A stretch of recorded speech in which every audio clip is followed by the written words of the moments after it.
Hey tout le monde, on se retrouve aujourd'hui pour une nouvelle vidéo. Vidéo un peu particulière, vous voyez déjà un petit peu au setup, au layout. Et puis le layout spoil un peu, c'est sur du Yu-Gi-Oh! Oui, donc on est présentement le 1er juin, mardi 1er juin 2021. C'est déroulé dimanche 30 mai. Un tournoi donc remote duel, c'est-à-dire duel à distance avec des vraies cartes. Donc un tournoi spécifique pour la sortie de la nouvelle extension Foudre Amplifiée, auquel j'ai participé. Vous voyez d'ailleurs tout en haut mon résultat final, une victoire 0 nul 3 défaites. Pour la petite info, ça faisait à peu près 10 ans que j'avais pas joué à Yu-Gi-Oh! De manière compétitive. Donc le bilan donc pour un premier tournoi en vrai c'était sympa, c'était fun. J'affrontais des decks qui étaient un petit peu et des personnes qui jouaient depuis plus longtemps que moi, donc évidemment ça joue. Je jouais un deck qui n'était pas du tout méta, mais j'ai kiffé. Donc je vais vous présenter le deck. Donc c'était un deck héros élémentaire, 3 soldats solides héros élémentaires, 3 Herman héros élémentaire, 3 Blazeman, 3 Brume héros élémentaire. Ensuite là je joue 3 Océans. Alors Océan, il est un peu particulier dans ce deck. Ça c'est ma base héros. Et après, je joue donc une top géante néospatienne, 2 prêtres invocateurs, et ensuite ange de loyauté. Voici la base monstre du deck héros. Donc, les cartes magiques. Pardon, mon chien. Cartes magiques du deck. Je joue bien évidemment 3 polymérisations, donc 3 changements de masque, fusion miraculeuse, autre carte magie fusion super polymérisation pour faire fusionner des monstres adverses. S'il y en a qui m'embêtent un peu. 2. Alors E, appel de détresse. R, justice vertueuse, donc j'en ai 2 de E aussi. Chargement de masque. Héros vivant. Principalement c'est plus pour compléter, pour quand même avoir des pièges. Donc un signal du héros. Hurlement de garde. L'attrape sans fond. Et la force miroir, pour ceux qui connaissent l'anime, pas besoin de la présenter. Ça c'était mon main deck. On va passer à l'extra deck. Un monstre lien 2 conducteur de miracle héros extra. Autre monstre lien décimeur de terreur. Un Trinity, une grande tornade, 0 absolu. Je vais les mettre en dessous. 0 absolu, c'est l'attribut haut.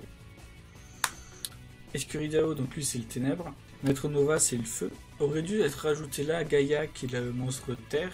Donc ça c'est mes fusions héros élémentaires. On va passer aux fusions héros masqués, donc avec changement de masque.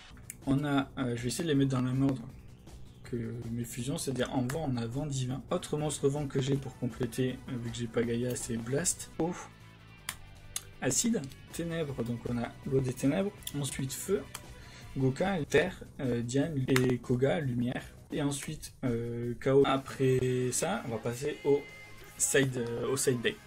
Conducteur du miracle, Trinity, Zero Absolu, Maître Nova.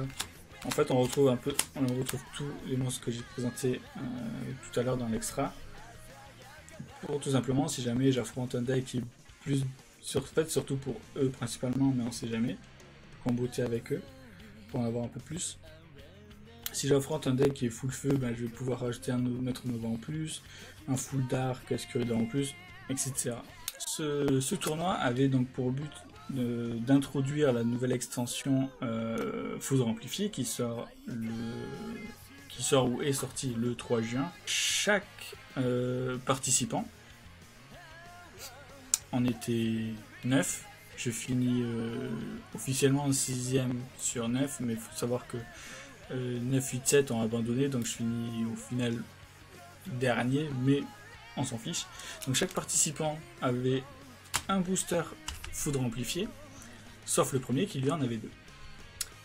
Donc on va aller ouvrir ce petit booster. Voilà, je l'ouvre devant vous.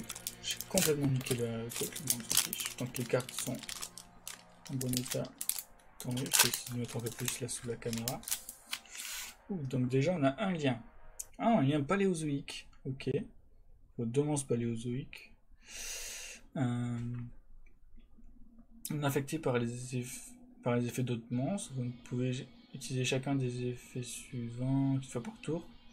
Vous pouvez cibler une carte posée dans la zone magie piège, envoyer dans le cimetière. Donc ça c'est un peu le but des paléozoïques. Et si vous le faites, posez une piège paléozoïque directement depuis votre deck, va être activé ce tour. Si plusieurs cartes posées que vous contrôlez vont être détruites par un effet de carte, vous pouvez bannir cette carte pour votre terrain au cimetière à la place. Ok. Il lui faut ambassadeur de l'incroyable. Dans cette carte, normalement, vous pouvez cibler un piège à attraction. Ok. Le cimetière et un monstre attracteur contre votre adversaire, équiper les pièges au monstre de votre adversaire. Ensuite, en effet rapide, intéressant, vous pouvez cibler un de vos pièges. Le monstre, équiper un monstre incroyable que vous contrôlez ou un monstre très gros pour vous. Ok, on permet de switcher des équipements. Cauchemar de l'œil des ténèbres. Une fois par tour, cette carte va être détruite au combat. Vous pouvez bannir un piège sur le cimetière à la place. Ok, peut être intéressant. Vous pouvez bannir max 3 pièges depuis votre cimetière, puisqu'il y a l'effet suivant. Donc, carte bannie 1, piéger 1, puis placer une carte au-dessus. 2 tu pièges 1 et 3 tu pièges 2 et tu défausses 1. C'est sympa. Imori. Vous pouvez bannir cette carte puis votre cimetière, puis si un monstre reptile que vous contrôlez, un monstre ça. Puis tiens de ses effets, changer ses monstres en défense face verso, pratique pour les decks verts. Détruisez le monstre que vous contrôlez, si vous le faites changer l'attaque de l'autre monstre réservoir jusqu'à une phase, pas mal. Oh, intéressant ça. Serpent souverain suprême de Golgonda. Petite pensée à Volt et ses magnifiques histoires lore qu'il fait sur Adu Yu-Gi-Oh! Principalement avec les Tri Brigade et compagnie. Tant que Grande Mer des Sables d'origine, cette carte devient 3000. Vous pouvez utiliser chacun des effets suivants 4 fois par tour, tant que cette carte est dans votre main au cimetière. Si vous contrôlez une carte attractive dans votre zone terrain, vous pouvez l'invoquer SP, mais tu la bannis lorsqu'elle quitte le terrain, ok. Si la sorte va être détruite par un effet de carte, tu bannis un monstre de son cimetière à la place. Ok. Didi, roi de la supervise Zero Maxwell. Donc un pendule. Mon premier pendule, je crois. En effet pendule, vous pouvez cibler un monstre attracteur sur le terrain avec une phase.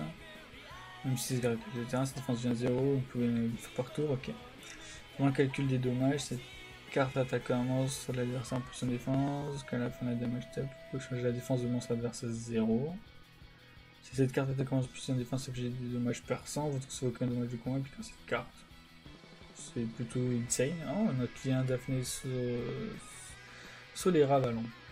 Donc il faut 2 plantes qui pointent gauche-droite. Donc lui, faut pas le mettre en. Ça sert un peu à rien de le mettre en zone monstre extra.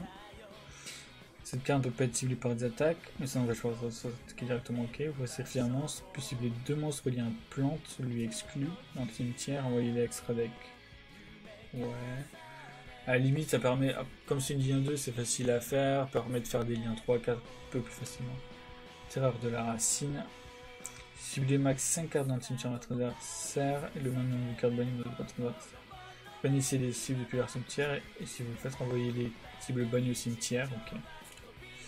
Mammouth du rocher de guerre. Si vous ne contrôlez aucun monstre, ou si tous les monstres que vous contrôlez sont des guerriers, vous pouvez invoquer une carte sans sacrifice, parce qu'il est niveau 5, ok. Si votre monstre terre guerrier combat pour quelque chose, il faut cibler une magie piège contre votre adversaire, disposez là.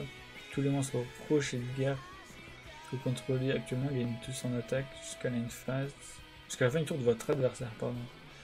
Vous ne pouvez s'élever qu'une fois par tour, ok. Après, on peut faire des trucs assez sympas. En neutral, le serpent souverain. En neutral, serpent souverain. Ce qu'il y aura d'autres vidéos peut-être. Je vous invite à aller sur Twitch si vous voulez voir la rediff du tournoi que j'ai fait pour avoir justement le Liov. Il faudra amplifier Lightning Overdrive du Liov, c'est pareil. N'hésitez pas si vous voulez que je fasse d'autres vidéos Yu-Gi-Oh! Je sais pas trop quoi, mais s'il y a d'autres tournois qui se présentent, ouais. Mais bon, bref. J'espère que cette petite vidéo vous aura plu. Si c'est le cas, n'hésitez pas à laisser le petit pouce en l'air. Ça me fera extrêmement plaisir. Et du coup, en attendant la prochaine vidéo, portez-vous bien. Allez, bye tout le monde.